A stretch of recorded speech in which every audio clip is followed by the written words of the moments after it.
नमस्कार दोस्तों, देखिए आज की वीडियो में हम लोग स्वर्ण जयंती ग्राम स्वरोजगार योजना ये वाला टॉपिक जो है वो कवर करेंगे। इस वीडियो से यानी इस टॉपिक से क्वेश्चन आया हुआ है, मैं उसको आपको बताते हुए चलूँगा। अब हम लोग की 1 से 2 वीडियो में लगभग 2 वीडियो लगेगा, और तो जो छोटी छोटी योजनाएं हैं, ये योजना थोड़ी बड़ी योजना है, ठीक है, इसमें टाइम लगेगा। बाकी जो अब छोटी छोटी योजनाएं जो आर्थिक सर्वेक्षण में दी हुई हैं और कुछ ग्रामीण विकास की योजनाएं जो चल रही हैं, वो सब चीज़ें मैं आपको कवर कर दूंगा 1 से 2 वीडियो में। उसके बाद फिर आपका जो ग्रामीण विकास वाला पूरा पोर्शन है वो कंप्लीट हो जाएगा। कुछ अपडेट कराना रहेगा, उसको टेलीग्राम चैनल पे मैं डाल दूंगा। आप लोग जो भी टेलीग्राम चैनल से नहीं जुड़े हैं, वो टेलीग्राम चैनल डिस्क्रिप्शन में उसका लिंक दिया हुआ है, वहाँ जाके आप लोग ज्वाइन कर सकते हैं। बाकी आज का जो योजना है उसको अच्छे से पढ़ना, बड़ी योजना है और इम्पॉर्टेंट योजना है। इस योजना से क्वेश्चन 2017 में आ चुका है, इसलिए इसको ठीक से पढ़ना, हल्के में मत लेना, ठीक है। तो जो टेलीग्राम चैनल ज्वाइन नहीं किया वो जाके ज्वाइन कर लीजिए। स्टार्ट करते हैं हम लोग आज का वीडियो। अगर आप लोग को वीडियो अच्छा लगे तो वीडियो को जरूर लाइक करिए, चैनल को सब्सक्राइब करिए और अपने फ्रेंड्स में ज़्यादा से ज़्यादा शेयर करिए। जो हम लोग की फ्री क्लासेस चल रही है, जिसके लिए आप लोग से कोई चार्जेस नहीं लिया जा रहा है, तो ज़्यादा से ज़्यादा लोगों तक इसका बेनिफिट मिल सके। पूरे प्लेलिस्ट पे जाके आप कल के डेट पे जो भी स्टूडेंट्स इसको देखेंगे, ये पूरा एग्जाम तक, एग्जाम के बाद भी अवेलेबल रहेगा। कोई भी इसको देख सकता है, अच्छे तरीके से अपना नोट्स प्रिपेयर कर सकता है और एग्जाम के लिए अपने आप को तैयार कर सकता है, ठीक है। तो आप लोग ज़्यादा से ज़्यादा अपने फ्रेंड्स में इसको शेयर भी करिए, लाइक भी करिए, कमेंट भी करिए, ठीक है। कोई दिक्कत होगा तो कमेंट सेक्शन में कमेंट करके पूछ सकते हैं। स्वर्ण जयंती ग्राम स्वरोजगार योजना, ये स्टार्ट करते हैं। और लाइट ऑफ है, कोऑपरेट करके चलेंगे भाई थोड़ा सा, ठीक है। इसकी शुरुआत हुई थी 1 अप्रैल 1999 में। अटल बिहारी वाजपेयी जी की सरकार थी उस समय, तो उस समय इसका शुरुआत हुई थी 1 अप्रैल 1999 में, स्वर्ण जयंती ग्राम स्वरोजगार योजना। इसको धीरे धीरे हम लोग देखते जाते हैं। इसके पहले 5 योजनाएं चल रही थी, ठीक है। इसका मुख्य उद्देश्य जो था स्वर्ण जयंती ग्राम स्वरोजगार योजना का, वो स्व-सहायता समूहों को ऋण और अनुदान में अंतर समझते हैं कि नहीं। ऋण मतलब कुछ % इंटरेस्ट रेट पे कोई चीज देगा, उसको आपको पैसे को वापिस करना पड़ेगा एक फिक्स्ड ब्याज दर पे, उस पैसे को लौटाना पड़ेगा। और अनुदान का मतलब छूट होता है, ठीक है, तो उसको वापस नहीं करना पड़ता, उसमें सीधा सीधा छूट दे देगा। तो ऋण और अनुदान में अंतर रहता है। तो ऋण और अनुदान दोनों चीज इसमें शामिल था। ऋण और अनुदान के माध्यम से ग्रामीण क्षेत्र में जो बीपीएल परिवार हैं, बिलो पॉवर्टी लाइन परिवार है, उनको क्या करना, मुख्य धारा से जोड़ना, उनको प्रशिक्षण देना, उनका कौशल का विकास करना, और स्व सहायता समूहों को भी ऋण और अनुदान इसके माध्यम से दिया जाता है। डिटेल हम लोग कवर करेंगे उद्देश्य का, ये आपको बेसिक चीजें मैं बता दिया। तो उसी के माध्यम से देना उनको, और उसको क्या करना, अप करना, मतलब लेवल को उनके अप करना, आर्थिक रूप से सक्षम बनाना। इसी को आगे चलकर राष्ट्रीय ग्रामीण आजीविका मिशन यानी एनआरएलएम में कन्वर्ट कर दिया गया, और आगे चल के 2011 में उसको क्या कर दिया गया, इसी योजना को समाप्त करके, इसको ऐड करके, कुछ प्रावधानों को जोड़कर राष्ट्रीय ग्रामीण आजीविका मिशन शुरू किया गया। और उसी को बाद में क्या किया दिया गया, दीनदयाल उपाध्याय राष्ट्रीय ग्रामीण आजीविका मिशन कर दिया गया बाद में, जिसको हम लोग दोनों योजनाओं को पढ़ चुके हैं। लेकिन ये जो योजना है, इसी को पुनर्गठन करके एनआरएलएम में कन्वर्ट किया गया था 2011 में। ये योजना चल रही थी 1999 से, और इसके पहले भी 5 योजनाएं चल रही थी, जो 6 कार्यक्रम चल रहे थे। इन 6 कार्यक्रमों को एक करके क्या किया गया, अटल बिहारी वाजपेयी जी के द्वारा स्वर्ण जयंती ग्राम स्वरोजगार योजना। तो चलो बैक से पढ़ते हुए आते हैं, पूरा मैं आपको बताता हूँ। ये 6 योजनाएं पहले चल रही थी। इसके पहले पहला समेकित ग्राम विकास कार्यक्रम, इनका उद्देश्य लगभग इसी के समान था, ठीक है। तो समेकित ग्राम विकास कार्यक्रम। दूसरी चल रही थी ग्रामीण महिला एवं शिशु विकास कार्यक्रम। तीसरी योजना चल रही थी ग्रामीण युवाओं के स्वनियोजन प्रशिक्षण कार्यक्रम। चौथा चल रहा था 10 लाख कुआं, ये भी एक कार्यक्रम था, 10 लाख कुआं का निर्माण करना। 5वां गंगा कल्याण योजना। और 6वां चल रहा था ग्रामीण कारीगरों को उन्नत किस्म के औजारों की पूर्ति के लिए एक योजना चल रही थी। तो ये 6 कार्यक्रम जो चल रहे थे, धीरे धीरे क्या कर रहा था, इन कार्यक्रम का मूल उद्देश्य क्या था, ग्रामीण लेवल पे जो बिलो पॉवर्टी लाइन के जो परिवार हैं, उनके कौशल का उन्नयन करना, उनको आर्थिक रूप से सक्षम बनाना, अल्टीमेटली वो लोग को डेवलप करना ग्रामीण क्षेत्रों को। ये योजना का कार्यक्रम था। इन 6 योजना को खत्म करके और 6 योजना को पुनर्गठन करके, एकीकरण करके स्टार्ट किया गया 1 अप्रैल 1999 से अटल बिहारी वाजपेयी जी के द्वारा स्वर्ण जयंती ग्राम स्वरोजगार योजना, जिसको शॉर्ट में कहते हैं SGSY, ठीक है। ये योजना शुरू किया गया 1 अप्रैल 1999 से।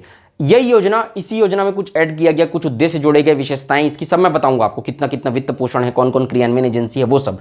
और इसी योजना को आगे चलकर 2011 में राष्ट्रीय ग्रामीण आजीविका मिशन के रूप में पुनर्गठित कर दिया गया। और इसी योजना को एनआरएलएम को 2011 के बाद फिर उसके बाद दीनदयाल उपाध्याय के नाम से चालू किया गया, दीनदयाल उपाध्याय राष्ट्रीय ग्रामीण आजीविका मिशन, और उसको छत्तीसगढ़ में बोला गया बिहान योजना।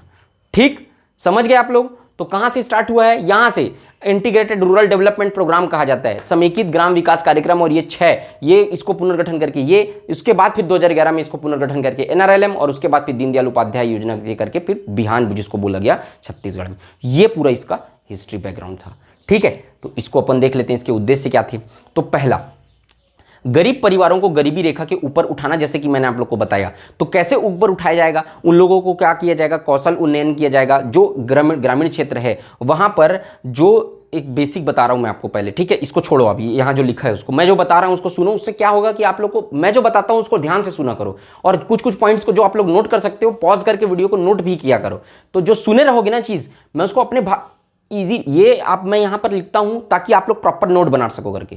जो चीज़ें मैं आप लोग को एक्सप्लेन करता हूँ वो चीज़ आप लोग के दिमाग में रहेगा, अगर आप लोग अच्छे से उसको पढ़े रहोगे तो वो चीज़ आपको याद आएगा। तो चीज़ों को समझ के पढ़ने का कोशिश किया करो। जो समझे रहोगे ना ऐसा पढ़ा करो कि कोई कल के डेट में आपको पूछे तो ये आपको रटना मत पड़े, आप उसको एक्सप्लेन कर सको, एकदम ईजी सिंपल फॉर्म में एक्सप्लेन कर सको। ठीक है, ऐसे चीज़ों को ऐसे पढ़ा करो कोई भी चीज़ को पढ़ते हो तो मैं आपको बता रहा हूँ वो चीज़ को समझो। ग्रामीण क्षेत्रों में सबके पास कुछ ना कुछ क्या रहता है, कौशल रहता है, कुछ ना कुछ स्किल रहता है। कुम्हार के पास मिट्टी से घड़ा बनाने का स्किल है, और जो कि कारपेंटर है उसके पास लकड़ी से अच्छा चीज़ें बचा सकते हैं। और हस्तशिल्प उद्योग रहता है। हस्तशिल्प मतलब कि परंपराएं रहती हैं बहुत सारी, जैसे कि जांजगीर चांपा में आप देखो कोसा शिल्प बहुत फेमस है। वहाँ के लोग कोसा को बहुत अच्छे तरीके से उसको ये कर सकते हैं, उसका शिल्प बना सकते हैं। तो वहाँ कोसा उद्योग है, वहाँ पर आपको क्या कर सकते हैं, कोसा का बहुत अच्छा चीज़ मिलेगा। जब आप बस्तर रेंज पर जाएंगे तो वहाँ घड़वा शिल्प कला है, वो भी एक प्रकार का बहुत ज़बरदस्त शिल्प कला है, जिसके माध्यम से वो लोग जो दूसरे जगह पर नहीं है। तो ये आंचलिक रहता है, किसी एक बेसिक रीजन में रहता है।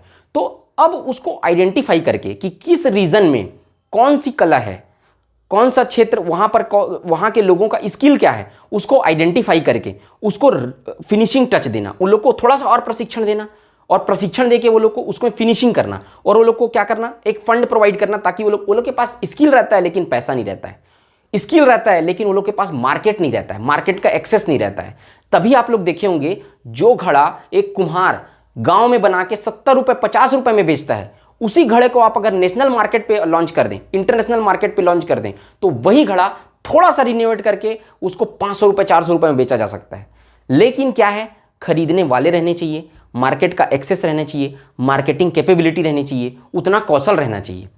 ये सब चीज़ों को डेवलप करने के लिए, उनको एक बाजार प्रोवाइड करने के लिए, इतना नेशनल इंटरनेशनल तो मार्केट नहीं प्रोवाइड करता ये योजना, लेकिन एक तरीके का उन लोग को मार्केट का एक्सेस जरूर देता है। ठीक है, तो वो चीज़ को पहचान कर, आइडेंटिफाई करके उसके स्किल को इंप्रूव करना, वो लोग को प्रशिक्षण देना, और वो लोग की चीज़ों को बेचने के लिए मार्केट अवेलेबल कराना। सीधा सीधा मतलब बेसिक ये है इसका। अब ये मैं आपको इसी चीज़ को जो बताया हूँ उसका बहुत डिटेल बताऊँगा यहाँ पर लिखने के फॉर्म में, मतलब एक तरीके का, लेकिन मोटा मोटा इसका एक हिसाब यही है जो मैं आपको बताया हूँ सिंपल लैंग्वेज में। ठीक, जो मैं बताया हूँ उसको ध्यान में रखे रहना दिमाग में, बस जो ऑप्शन आएगा ना वो यही जो बताया हूँ उससे अटेम्प्ट कर लोगे आप लोग दिमाग लगा लगा के। तो ये ध्यान रखना। अब उद्देश्य क्या है, गरीब परिवारों को गरीबी रेखा से ऊपर लाना, ये तो है ही। दूसरा, आय वृद्धि कार्यक्रम द्वारा संपत्ति सृजन। आय वृद्धि कार्यक्रम मतलब आय में, उनके इनकम में वृद्धि करके संपत्ति का सृजन के लिए कार्यक्रम चलाया गया है। ठीक। तीसरा, बैंकों से ऋण एवं सरकारी अनुदान प्रदान करना। ऋण और अनुदान अभी बताया आपको, बैंकों से क्या करेंगे, इन लोग को ऋण प्रोवाइड करेंगे ताकि वो लोग जो हैं अपना जो उन लोग की पास स्किल है उसको क्या कर सकें, उससे उन लोग रोजगार में सृजन कर सकें और उसको बना के अपने आय में वृद्धि कर सकें। तो क्या कराया जाएगा, ऋण उपलब्ध कराया जाएगा। एक तो ऋण उपलब्ध कराया जाएगा जिसको लोग इंटरेस्ट रेट पर वापिस करेंगे, और एक छूट भी प्रोवाइड कराया जाएगा कुछ कुछ। चौथा, सहायता प्राप्त परिवारों को कम से कम 2000 रुपये प्रति माह की आय 3 वर्षों के अंदर सुनिश्चित करना। ये ऋण और अनुदान जिन परिवारों को प्रोवाइड कराया गया है उन परिवारों में क्या करना, 2000 रुपये एक ऐसा 3 साल के अंतर्गत एक ऐसा उन लोग को इतना प्रोवाइड करा देना कि वो लोग 2000 रुपये प्रति माह तो कर सके, इससे कम मत जाए। देखो क्या होता है कि बीपीएल परिवार को आप बिलो पॉवर्टी लाइन से ऊपर आ गए वो लोग, जैसे कि मैं आप लोग को प्रधानमंत्री ग्राम सड़क योजना में बताया था कि प्रति 10 लाख रुपए जब गवर्नमेंट खर्च करती है तो बहुत सारे लोग जो रहते हैं वो लोग क्या करते हैं, बिलो पॉवर्टी लाइन से ऊपर आ जाते हैं जब उस योजना पे गवर्नमेंट खर्च करती है। तो अब देखो ये, अब एक बार बिलो पॉवर्टी लाइन से ऊपर आ गए, अगर इनकम बढ़ गया तो जरूरी थोड़ी कि वो कम नहीं होगा।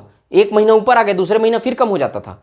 तो उसको कैसे सेट करें कि वो ज़्यादा समय तक वो लोग कम ना हो, तो कैसे करेंगे उसको, मिनिमम कम से कम 2000 रुपये प्रति माह का इनकम वो लोग का रहना चाहिए, तो मानेंगे कि ठीक है इस योजना का लाभ वो लोग को मिल रहा है। समझ में आया? तो 3 साल के अंतर्गत वो लोग को ऐसे लेवल पे लाके क्रिएट कर देना कि भले ही एक महीना 4,000 5,000 रुपए इनकम आ जाए, लेकिन जब कम भी हो तो 2,000 रुपए प्रति माह से कम नहीं होना चाहिए वो लोग का। तब समझा जाएगा कि इस योजना का लाभ वो लोग को ठीक ठाक मिल रहा है। समझ में आया एकदम सिंपल लैंग्वेज में, ठीक। तो ये 3 वर्षों के अंदर सुनिश्चित करना, 1 साल में नहीं आएगा, 3 साल के अंतर्गत इतना कर देना कि 2,000 रुपए प्रति माह वो लोग का आवक बन जाए, इनकम हो जाए। इसकी विशेषताएं देखिए। पहला, ग्रामीण क्षेत्रों में छोटे उद्योग व्यवसाय का चुनाव जो स्थानीय संसाधनों व आवश्यकताओं पर निर्भर हो। मैं इतना बड़ा जो आपको चीज बताया उसको 2 लाइन में यहां पर समेट दिया, यही है बस, कुछ नहीं है। यहां पर देखना कि छोटे छोटे उद्योग और व्यवसाय का, ऐसा उद्योग व्यवसाय का चुनाव करना जो स्थानीय संसाधन, वहां पे उसका संसाधन भी अवेलेबल हो। जैसे कि कुम्हार है, कुम्हार के पास वहां आवश्यक मिट्टी भी हो, उसको एक चरखा बना के और उसको घुमा के उसको बनाते हैं ना मिट्टी का बर्तन, वो भी अवेलेबल हो। और जो पानी का सुविधा उनके पास हो, कुआं वगैरह बना देना, तालाब वाला बना देना, वो सब चीज़ें हो। कारपेंटर हो तो उसको लकड़ी अवेलेबल हो वहाँ पर, उसको जो मशीन जो लगता है कारपेंटर को, वो मशीन अवेलेबल करा देना। तो स्थानीय रोजगार के माध्यम से वो लोग को सूत काटने के लिए चरखा उपलब्ध करा देना, थोड़ा सा मशीन दे देना, इन सब चीज़ों को, और उसके साथ साथ उनको स्किल भी डेवलप कर देना। तो स्थानीय, यही लिखा हुआ है, चुनाव जो स्थानीय संसाधन और आवश्यकताओं पर आधारित हो, ऐसे छोटे उद्योग का चुनाव करना जिसका जो संसाधन है, जिसका जो रॉ मटेरियल है वहीं पर मिल जाए, मशीन है वो आसपास अवेलेबल हो जाए, पानी अवेलेबल हो जाए, ये सब चीज़ें उन लोग को उपलब्ध करा देना।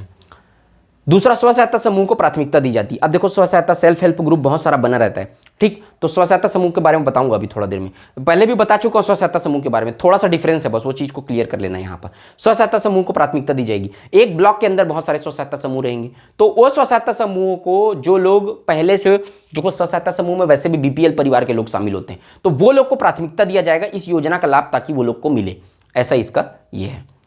तीसरा, मतलब स्व सहायता समूह को रोजगार के लिए जो उपलब्ध कराया जाता है, इस तरीके का उद्योग और व्यवसाय स्टार्ट करने का, वो लोग को पहले उन लोग को ऋण दिया जाएगा, ये बोला है। तीसरा, हर स्तर पर एसएचजी सेल्फ हेल्प ग्रुप द्वारा गरीबों को संगठित करना, क्षमता विकास करना। क्या करना? गरीब लोगों को एक जगह करना। अब वो गरीब लोगों का ही तो ग्रुप रहता है सेल्फ हेल्प ग्रुप। क्षमता का विकास करना, उसकी स्किल डेवलपमेंट करना। क्लस्टर पैटर्न पर उद्योगों व्यवसायों का चुनाव, मतलब क्लस्टर मतलब समझ गए ना, 4-5 ग्राम पंचायत मिला के क्या बनते हैं, क्लस्टर बनता है। मैं समझाया था इसको आपको। और इस व्यवसायों का अब उस क्लस्टर लेवल पे एक व्यवसाय का चुनाव कर दिया जाएगा। उसके बाद इंप्लीमेंट करना, ऋण और बाजार प्रबंधन, उनको ऋण उपलब्ध कराना। और उसके बाद क्या करना, जब प्रोडक्ट बन गया है तो उनको मार्केट का एक्सेस अवेलेबल कराना, बाजार का क्या करना, प्रबंधन करना। उनको बेचने के लिए भी तो चाहिए ना, तो बाजार का, मार्केटिंग का, ट्रैवलिंग का, ये सब चीजें अवेलेबल करा देना मार्केट, ताकि वो लोग उसको बेच सके, ताकि उन लोग को इनकम बढ़ सके और स्किल डेवलपमेंट हो सके, आजीविका के लिए अपना मतलब वो लोग व्यवस्था कर सके, रोजगार मिल सके, वो लोग को आर्थिक रूप से अप हों, बिलो पॉवर्टी लाइन से ऊपर आ जाएं, ताकि वो लोग, ये सब इसका है। चौथा है छोटे उद्योगों व्यवसायों के चुनाव के लिए समूह प्रस्ताव पर बल। ये छोटे उद्योग और व्यवसाय जब वो लोग करेंगे, चुनाव करेंगे, तो एक समूह बनाए वो लोग, एक आदमी ना करे, रिस्क फैक्टर ज़्यादा रहेगा। एक आदमी कोई चीज़ का बिजनेस करता है तो रिस्क फैक्टर ज़्यादा रहता है। एक ग्रुप में करेंगे तो रिस्क फैक्टर कम रहेगा, जो अगर कुछ घाटा भी हो गया तो डिस्ट्रीब्यूट हो जाएगा, सब मिल के कोई चीज़ का सिलेक्शन कर सकते हैं, निर्णय ले सकते हैं, जो घाटा भी होगा उसको सब मिल बांट के सह सकते हैं, इस तरीके का उन लोग को प्राथमिकता दी जाएगी। प्रखंड स्तर, प्रखंड मतलब वही विकास खंड, खंड स्तर पर 4-5 क्रियाकलापों का स्थायी संसाधनों की उपलब्धता को देखते हुए चुनाव करना है ना। 4-5 मतलब प्रखंड स्तर पर 4-5 क्रियाकलापों का है ना, 4-5 तो चीज रहेगा, उसको फिर देखते हुए क्या करना, उसको चयन करना। और पंचायत समिति की स्वीकृति से, डीआरडीए द्वारा होता है। कैसे चयन होता है? पंचायत समिति की स्वीकृति से, जो पंचायत में जो समिति रहती है उसकी स्वीकृति से, development, district rural development agency, ठीक है, डिस्ट्रिक्ट मतलब जिला, रूरल ग्रामीण, जिला ग्रामीण विकास एजेंसी, जिला ग्रामीण विकास संस्थान के द्वारा चुनाव होता है। तो किसका मतलब, वो जो स्थानीय है भाई, किसका चुनाव करना है फंड देने, ऋण देने और अनुदान देने के लिए? जो 4-5 ठो जो स्किल मतलब जो 4-5 क्षेत्र रहेंगे, 4-5 व्यवसाय और उद्योग रहेंगे, उसका चुनाव कौन करेगा? ऐसा अगर पूछ दिया तो कौन करेगा? जिला ग्रामीण विकास agency, district rural development agency. आप लोग लिख लेना दोनों में, हिंदी इंग्लिश दोनों में, ठीक। वो उसका चुनाव करेगा। तो चुनाव कौन करेगा पूछेगा तो डीआरडीए चुनाव करेगा। इसको भी पूछ सकता है, इंपॉर्टेंट क्वेश्चन है, ठीक, याद रखना इसको। अब इसके बाद 5वां पॉइंट देखते हैं। जिला ग्रामीण विकास एजेंसी को बजट का 10% वित्त प्रशिक्षण के लिए सौंपा जाता है। जो भी बजट इसके लिए आएगा, एसजीएसवाई के लिए मान लो जाए 1 लाख का बजट आता है, तो 1 लाख का 10%, 10,000 रुपए क्या किया जाएगा? उसके प्रशिक्षण के लिए। भाई इनको उद्योग को डेवलप करने के लिए भी और व्यवसाय को बहुत सारी चीज़ों के लिए पैसा देना पड़ता है, डेवलप करने के लिए, मशीन के लिए, पानी के लिए, बिजली के लिए। तो 10% जो है वो स्किल को डेवलपमेंट करने के लिए पैसा देगा, ठीक है। इससे SGSY कोष कहते हैं। तो SGSY का एक फंड बनता है जिसमें 10% पैसा जमा रहता है और उसके बाद इस पोस्ट से फिर उनको क्या किया जाता है, 10% वित्त सौंपा जाता है। ठीक है, क्लियर। देखिए नेक्स्ट, स्वरोजगार द्वारा उत्पादित वस्तुओं का बाजार उपलब्ध कराना। स्वरोजगार द्वारा उत्पादित वस्तुओं को, अब मैं बताया आपको, अब ये लोग उद्योग डेवलप कर लिए, अपने स्किल को पहचान कर लिया, DRDO उनको फंड प्रोवाइड करा दिया। मतलब DRDO क्या करता है, चुनाव कराता है कि इस व्यवसाय के लिए हमको पैसा देना है करके। अब वो सब हो गया, तब उसके बाद उनको बाजार को भी, प्रोडक्ट बन गया तो बाजार को भी ना उपलब्ध करवाना पड़ेगा। तो बाजार उपलब्ध कराना और बाजारों का विकास करना, मार्केट को डेवलप करना, और उसके बाद सही सलाह देना, वो लोग को सलाह देना कि भाई ये चीज़ को आप करो, इससे आप लोग के रोजगार में वृद्धि होगा, पैसा में वृद्धि होगा। और सेवा, जो ट्रांसपोर्टेशन है और जो बाकी अन्य सेवाएं हैं जो बाजार में भी पानी बिजली ये सब अवेलेबल कराना पड़ता है, वो सब का अवेलेबल करा के वो लोग को क्या करेगा, एक आय में वो लोग का वृद्धि करेगा। तो ये सब चीज़ें इसकी विशेषताएं हैं SGSY स्वर्ण जयंती ग्राम स्वरोजगार योजना का। अनुदान यानी छूट, तो किस तरीके से अनुदान दिया जाता है इसको ध्यान से समझना ना। स्वरोजगारी मतलब जो खुद का रोजगार चालू कर रहा है, वो एक आदमी रहेगा, वो तो स्वरोजगारी को 30% का अनुदान दिया जाएगा, छूट दिया जाएगा, लेकिन मैक्सिमम 7500 रुपए तक का ही छूट। तो जो भी टोटल कॉस्ट रहेगा, जो परियोजना लागत बोलते हैं जिसको, तो जो भी लागत रहेगा, मान लो जाए कि कितना लागत है उसका, जैसे कि 1000 रुपये लागत है, तो 1000 रुपये का 30%, तो उसको क्या कर दिया जाएगा, छूट। लेकिन ज़्यादा से ज़्यादा 7500 रुपये होना चाहिए। मतलब जैसे कि अब 10,000 का प्रोजेक्ट लॉन्च कर रहे हो तो 10,000 का 30% निकाल, लेकिन कोई 1 लाख रुपए का काम कर रहा है तो 1 लाख का 30% तो 7500 से ज़्यादा हो गया। तो उस तरीके से मैक्सिमम 7500 ही देगा उसको, फिर 7500 से ज़्यादा नहीं होना चाहिए। तो स्वरोजगारों के लिए 30% छूट, मैक्सिमम 7500। ठीक है। ST/SC कोई है, ठीक, तो ST/SC कोई है अगर कहीं, तो ST/SC सदस्य अगर कोई रोजगार स्वरोजगार उपलब्ध करा रहा है, मतलब कोई रोजगार कर रहा है, कोई व्यवसाय कर रहा है, कोई उद्योग है, तो 50% छूट दिया जाएगा उसको। अधिकतम 10,000 रुपये, मैक्सिमम कितना, 10,000 रुपये। स्वरोजगार समूह है, सेल्फ हेल्प ग्रुप है, अब वो लोग ग्रुप बना लिया, ग्रुप का उसके बाद फिर 1,25,000 रुपये तक का छूट दिया जाएगा। कुल लागत जो परियोजना लागत है उसका 1,25,000 रुपये, या फिर प्रति सदस्य 10,000 जो कम हो। अब इसको समझना, जैसे कि टोटल परियोजना लागत कितना है, मतलब टोटल प्रोजेक्ट का कॉस्ट कितना है आपका, 10 लाख रुपए है, 10 लाख है। तो क्या बोला है इसमें, अधिकतम 50% छूट। ये दोनों के लिए अप्लाई होता है ना, इसके लिए भी इसके लिए भी, ये दोनों के लिए अप्लाई होगा जो मैं बोल रहा हूँ। 1,25,000 रुपये है, ठीक, तो कुल लागत का प्रति सदस्य 10,000 जो कम हो। अब कुल लागत का 50% जैसे कि छूट दिया जा रहा है लोग को, 50% मतलब कितना हो, 5 लाख। लेकिन क्या है, अगर कहीं 10 लोग हैं उस ग्रुप में, 10 लोग हैं, तो प्रति सदस्य 10,000, प्रति सदस्य 10,000 मतलब 10 लोग का कितना हुआ, 1 लाख। क्या बोला है यहां पर, प्रति सदस्य 10,000। अब जो कम होगा, तो अब इसका 50% जब हम लोग कर रहे हैं, है ना, तो कितना हो रहा है, 5 लाख हो रहा है। लेकिन 10 लोग हैं तो 10,000 के हिसाब से कितना हो रहा है, 1 लाख। तो ये 1 लाख को देगा, मतलब जो कम होगा इसमें से। तो 1 लाख कम है तो 10,000 के हिसाब से 1 लाख कम है, तो प्रति सदस्य 10,000। तो जो कम है तो इसमें 1 लाख हो रहा है, मतलब कम हो रहा है, तो प्रति सदस्य क्या करेगा, 10,000 रुपये देगा। एक साथ 5 लाख रुपये नहीं देगा, इसमें से जो कम होगा। अब ये परियोजना लागत अगर क्या है, मान लो जाए 1 लाख है परियोजना लागत, अब उसका 50% कितना हुआ, 50,000 होता है, 50,000। और अगर सब एक एक लोग को 10,000 दे रहे हैं तो कितना हो रहा है, 1 लाख हो जा रहा है। तो अब कम कौन हुआ, जो 50% वाला कैलकुलेशन किए 50,000, वो कम हो गया ना। 1 लाख अगर प्रोजेक्ट कॉस्ट है तो उसका 50% कर दिए तो 50,000 हो गया।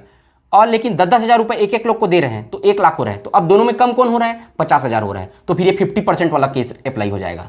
लेकिन अगर कहीं 10 लाख रुपए आपका प्रोजेक्ट कॉस्ट है तो 50% जब कैलकुलेशन कर रहे हैं तो कितना हो जा रहा है, 5 लाख हो जा रहा है। लेकिन 10,000 रुपए जब दे रहे हैं तो कितना है, 1 लाख दे रहे हैं। मतलब अब कम कौन हो गया, 1 लाख हो गया। तो 10,000 रुपए के हिसाब से दिया जाएगा। दोनों कैलकुलेट करेंगे, जो कम रहेगा वो दिया जाएगा। उसी तरीके से स्वरोजगार समूह को 1,25,000 रुपए, कुल लागत का कितना, 1,25,000 रुपए। अब ये कम है कि 10,000 रुपए दे रहे हैं, वो कम है। 10,000 रुपए जब दे रहे हैं तो कितना होगा, 1 लाख रुपए होगा। और ये कितना है, 1,25,000, तो 1 लाख दिया जाएगा, 10,000 करके दिया जाएगा। जो कम होगा उतना पैसा दिया जाएगा। ठीक है, दोनों को कैलकुलेट किया जाएगा। 50% निकाला जाएगा प्रोजेक्ट कॉस्ट का, वो कम है कि जब 10,000 रुपए दे रहे हैं तो जो टोटल हो रहा है वो कम है, तो जो कम पड़ेगा वो। उसी तरीके से इसमें 1,25,000 हुआ तो ये कम है कि जो 10,000 रुपए दे रहे हैं एक एक जन को सेल्फ हेल्प ग्रुप में, वो कम है। जो कम होगा वो दिया जाएगा। ठीक, तो इसको लिख लेना आप लोग, जो लिखना चाहें। जो कम होगा वो इस तरीके का दिया जाएगा कैलकुलेट करके। सिंचाई सुविधाओं के लिए अनुदान की सीमा नहीं है। ये लोग के लिए मैक्सिमम कितना, इसके लिए 75,000 रुपये है, ST SC के लिए अधिकतम 10,000 रुपये है, ठीक है। और स्वरोजगार समूह के लिए कुल लागत का 1,25,000 रुपये है, और जो कम होता है वो है। लेकिन सिंचाई सुविधाओं के लिए इन द सेंस बोर खनन, जो सिंचाई सुविधाएं, तालाब है और जो पाइपलाइन व्यवस्था है, इन सब के लिए लिमिटेशन, इस तरीके का मैक्सिमम लिमिटेशन कोई नहीं है।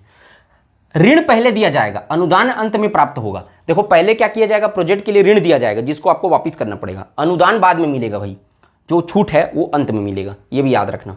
लक्षित समूह किसको दिया जाता है, लक्ष्य किसका है, किसको टारगेट किया जा रहा है कि वो इसको उठाना है भाई हमको करके, तो उसी को बोला गया लक्षित समूह। निर्धनता परिवार, बिलो पॉवर्टी लाइन, गरीब परिवार जो हैं।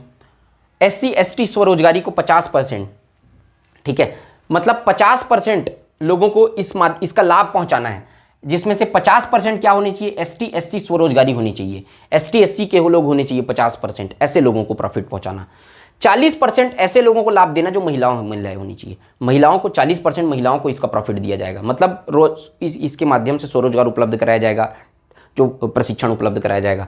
विकलांग 3% और अल्पसंख्यक माइनॉरिटी हैं 15%। तो समझ गए इसका लक्ष्य का मतलब, इतने प्रतिशत लोगों को मतलब प्रोवाइड कराना है इसका, जो इस योजना का लाभ है वो, ठीक है। अब क्रियान्वयन एजेंसी, इम्प्लीमेंटेशन एजेंसी, ठीक, जिला में ये योजना का क्रियान्वयन कौन करती है, वो एजेंसी, तो डिस्ट्रिक्ट में जिला ग्रामीण विकास एजेंसी होती है, पंचायत समिति के जरिए। देखो जिला में ये बताया, जो DRDA, district rural development authority, तो जिला स्तर पर कौन रहती है, जिला ग्रामीण विकास एजेंसी पंचायत समिति के जरिए। ऐसी केंद्र स्तर पर उसकी एक विकास एजेंसी रहती है, राज्य स्तर पर राज्य, ये सब स्तर पर समिति होती है इसकी क्रियान्वयन के लिए। स्वर्ण जयंती ग्राम स्वरोजगार योजना SGSY समिति रहती है केंद्र स्तर पर, वो उसका क्रियान्वयन करती है। राज्य स्तर पर SGSY समिति रहती है, वो क्रियान्वयन करती है। जिला स्तर पर जिला ग्रामीण विकास एजेंसी पंचायत समिति के जरिए क्रियान्वयन करती है। और कंट्रोल करने का काम या फिर जो ऋण और अनुदान उपलब्ध कराता है, उसको कौन कौन उपलब्ध कराता है, तो बैंक, पंचायत संस्थान और गैर सरकारी संगठन एवं तकनीकी संस्थान। कुछ NGO भी होते हैं, गैर सरकारी संगठन मतलब कौन, NGOs जो होते हैं, ठीक है, वो नॉन प्रॉफिटेबल जो रहते हैं, वो लोग क्या करते हैं, बैंक, पंचायत संस्था और गैर सरकारी संगठन या कोई टेक्निकल इंस्टीट्यूशन है, वो क्या कराता है, नियंत्रण, रेगुलेट करने का काम करता है कि ये ठीक से काम कर रहे हैं कि नहीं, कुछ दिक्कत थोड़ी हो रहा है। और जो ऋण और अनुदान प्रोवाइड कराना है वो भी यही लोग प्रोवाइड कराते हैं। तो ये सब हो गया आपका नियंत्रण करने के लिए, और ये हो गया आपका क्रियान्वयन एजेंसी जिला स्तर पर, ठीक। तो ये ध्यान रखना आप लोग। अब वित्त का, फाइनेंस का जो अनुपात रहेगा वो कितना रहेगा, 75:25 रहेगा, ठीक है। और पूर्वोत्तर ये क्वेश्चन आ चुका है, इंपॉर्टेंट डाल लेना यहाँ पर, ये क्वेश्चन 2017 क्वेश्चन है। जो फाइनेंस का केंद्र और राज्य का अंश रहेगा, ठीक है, तो 75% जो है वो केंद्र सरकार देगी और कुल लागत का 25% जो है वो राज्य सरकार देगी। तो 75:25 है। और पूर्वोत्तर नॉर्थ ईस्ट का जो राज्य है, वो जो 7 सीज आते हैं ना नॉर्थ ईस्ट में, तो उसमें जो सिक्किम है वो उसको भी मिला लेना, ठीक है। 7 सीज उसमें सिक्किम भी आएगा, तो 7 सीज में सिक्किम नहीं आता है, लेकिन इसमें मतलब 7 बहनें जो 7 सिस्टर्स जो बोलते हैं नॉर्थ ईस्ट के जो राज्य, असम, नागालैंड, मणिपुर, मिजोरम, अरुणाचल प्रदेश और आपका मेघालय, ये सब आते हैं। तो 7 सीज में सिक्किम को भी जोड़ लेना।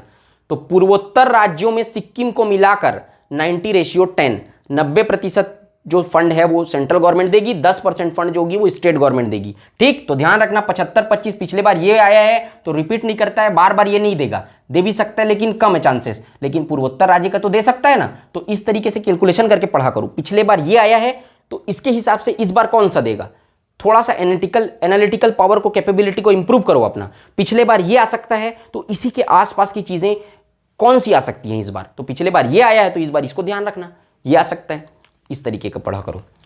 प्रत्येक खंड में 8-10 क्रियाकलापों का चुनाव कर प्राथमिकता के आधार पर ग्राम सभा के पंचायत समिति में प्रस्तुत करना है। इसका मतलब क्या हो गया, हर विकास खंड में 8-10 क्रियाकलाप, मतलब देखेगा कि 8-10 किसमें इसको, ये जो अंचल है, ये जो बेसिक एक रीजन है, जैसे कि बस्तर संभाग है, उसमें देखना है कि कौन कौन सा क्रियाकलाप पे पैसा खर्चा करने से ये लोग का स्किल डेवलप होगा, और इन लोग को प्रशिक्षण दे दिया जाए अगर, तो ये लोग का स्किल डेवलप करके ये लोग अपने लिए क्या कर सकते हैं, बिलो पॉवर्टी लाइन से उठ सकते हैं। जैसे कि तेंदुपत्ता संग्राहक है, तो वो भी एक स्किल हो गया, तेंदुपत्ता को संग्रहण करके अब उसमें दिया नहीं जाता है, एक एग्जांपल बता रहा हूँ आप लोग को।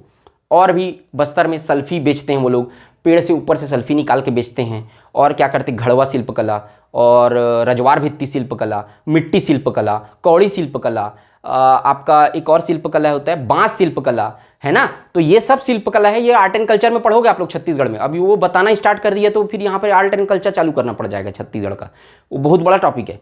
तो ये सब बता रहा हूँ आपको, ये सब शिल्पकला वहाँ पे उस फिक्स रीजन में प्रचलित है, तो उस पर थोड़ा सा पैसा कर, तो इसको सेलेक्ट किया जाएगा 8-10 ठो क्रियाकलाप का चुनाव करके क्या कर दिया प्राथमिकता के आधार पर। अब ये प्राथमिकता देखा जाएगा, ST/SC लोग को प्राथमिकता है इसमें, भाई ये लोग को 50% अनुदान देना है, तो वो प्राथमिकता के आधार पर ग्राम सभा के पंचायत समिति में प्रस्तुत करना है। अब उसके बाद क्या करेगा, ग्राम सभा के जो पंचायत समिति रहेगा, ग्राम सभा में बहुत सारी समितियाँ रहती है, इसको वो जब अपन ग्राम सभा की समितियां पढ़ेंगे तब अपन देखेंगे, ठीक है, तो वो सब में पढ़ना पड़ेगा। तो वो पंचायत समिति में प्रस्तुत कर दिया जाता है। उसके बाद समिति क्या करेगी, अनुशंसा प्रस्तुत करेगी। अभी जो समिति रहेगी ग्राम पंचायत की पंचायत समिति, वो अपना फिर उसको देखेगी 8-10 में से। फिर उसके बाद क्या करेगी, प्रखंड विकास अधिकारी, जो जिला लेवल पे बैठा हुआ अधिकारी है उसका नाम है प्रखंड, खंड लेवल, विकास खंड लेवल पे, है ना, तो जिला में रहता है मतलब प्रखंड विकास अधिकारी, उसको क्या करेगी, ये समिति अपनी अनुशंसा देगी कि भाई 8-10 क्रियाकलाप हमारे पास आए हैं, ये हमको अच्छे लग रहे हैं, इसको आप लोग देख लीजिए। तो प्रखंड विकास अधिकारी जो जिला के लेवल पे बैठा हुआ है वो क्या करेगा, SGSY समिति, है ना। अच्छा, ये प्रखंड विकास अधिकारी जो रहता है वो स्वर्ण जयंती ग्राम स्वरोजगार योजना समिति का जो अधिकारी रहता है वही रहता है जो जिला लेवल पे रहता है, ठीक है। तो इसके पास वो अनुशंसा भेज देगी समिति जो रहेगी वो, फिर उसके बाद प्रत्येक प्रखंड से प्रस्ताव लेकर जांच करेगी। अब ये जो समिति रहेगी SGSY समिति जो रहेगी, जिसका हेड रहेगा प्रखंड विकास अधिकारी, ये समिति हर विकास खंड, हर खंड, एक खंड में कई ठो गांव रहते हैं ना, कई ठो ग्राम पंचायत रहते हैं, तो हर ग्राम पंचायत का जो सब अनुशंसा रहेगी, सब ग्राम पंचायत से, सब खंड से एक एक ठो आएगा, तो सबको क्या करेगा, जांच करेगा। और जांच करने के बाद फाइनलाइज करेगा कि फिर 8-10 में से 4-5 कार्य के लिए फाइनलाइज करेगा ये समिति जो रहेगी, वो वही काम करेगी कि किसके अपन खर्च कर सकते हैं, से ज़्यादा कम इनपुट से ज़्यादा आउटपुट मिलेगा। उसके बाद सेलेक्ट करके उनको क्या किया जाएगा, प्रशिक्षण देगा, उनके बाजार का एक्सेस उपलब्ध कराएगा। तो फिर ये सब प्रोसेस समझ में आ रहा है आप लोग को, कैसे कैसे क्या क्या होगा।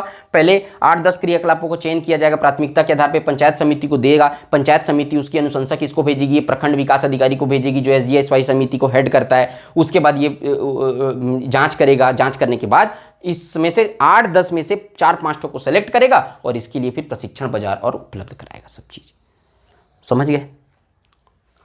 नेक्स्ट देखो DRDA, district rural development authority, ये DRDA जो है वो हर प्रखंड के लिए समय सारणी बनाएगी। अब ये सेलेक्ट हो गया 4-5 ठो, उसके बाद क्या करेगा, हर खंड के लिए समय सारणी बनाएगा कि इस समय हम लोग यहाँ पर इतना योजना के लिए पैसा उपलब्ध कराएंगे, तैयार रहेगा करके। तो ये सब चीज़ करेगा और क्या करेगा, फिर उसका प्रकाशन करवा देगा उस टाइम टेबल का कि भाई यहाँ पर ये योजना के तहत इस डेट पे, इस दिनांक पे, इस मंथ पे इस योजना के लिए यहाँ खर्च किया जाएगा और इसको सेलेक्ट किया गया है, वो भी बताएगा ना भाई 8-10 में से 4-5 को सेलेक्ट किया गया करके, ठीक। तो ये हो गया आपका पूरा SGSY। इस पे एक परिक्रामी निधि है, इसको भी ध्यान रखना। परिक्रामी निधि के तहत जब सेल्फ हेल्प ग्रुप रहता है, जो स्व सहायता समूह रहता है, वो 6 माह तक अच्छे से काम करता है। पहले है ना, स्व सहायता समूह के बारे में बताऊंगा अभी आपको, है ना। 6 माह तक कोई स्व सहायता समूह अगर अच्छे से काम करता है तो उसको district rural development authority agency जो होती है वो 15,000 रुपए का ऋण उपलब्ध कराती है, ऋण, और 10,000 रुपए का अनुदान उपलब्ध कराती है। टोटल 25,000 रुपए परिक्रामी निधि के माध्यम से ये SGSY स्वर्ण जयंती ग्राम स्वरोजगार योजना में प्रोवाइड उनको कराया जाता है। इसको नोट कर लेना अच्छे से, ठीक है। और आपको एक चीज बता रहा हूं, जो स्व सहायता समूह रहते हैं SGSY के तहत, अब उस स्व सहायता समूह में 10 से 20 सदस्य होते हैं। स्व सहायता समूह के बारे में पहले भी बता चुका हूं, इसलिए इसमें लिखा नहीं हूं, लेकिन मैं आपको बोल रहा हूं, अगर आप लोग लिखना चाहते हैं तो लिख सकते हैं।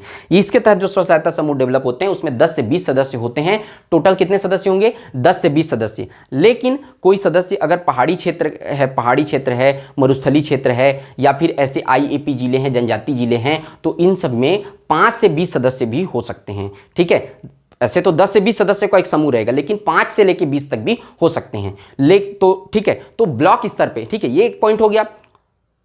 और अगर ब्लॉक स्तर पे जितनी भी स्व सहायता समूह हैं उसमें से 50% स्व सहायता समूह महिला स्व सहायता समूह होने चाहिए, ये भी एक रिक्वायरमेंट है, ठीक है। जितने भी स्व सहायता समूह हैं उसमें से 50% जो स्व सहायता समूह है वो क्या होने चाहिए, महिला स्व सहायता समूह होने चाहिए, ठीक है। अब जो स्व सहायता समूह रहते हैं, नेक्स्ट पॉइंट लिखना कि स्व सहायता समूह जो रहते हैं उसमें से 20 जो जितने भी रहते हैं स्व सहायता समूह में, एक स्व सहायता समूह में मान लो जाए अपन देख लेते 12 सदस्य हैं, तो वो लोग पूरे 12 के 12 सदस्य बिलो पॉवर्टी लाइन के होने चाहिए, ऐसा था। लेकिन इसमें क्या है कि 20% सदस्य, लगभग 20% सदस्य बिलो पॉवर्टी लाइन से अन्य भी कोई सदस्य हो सकते हैं।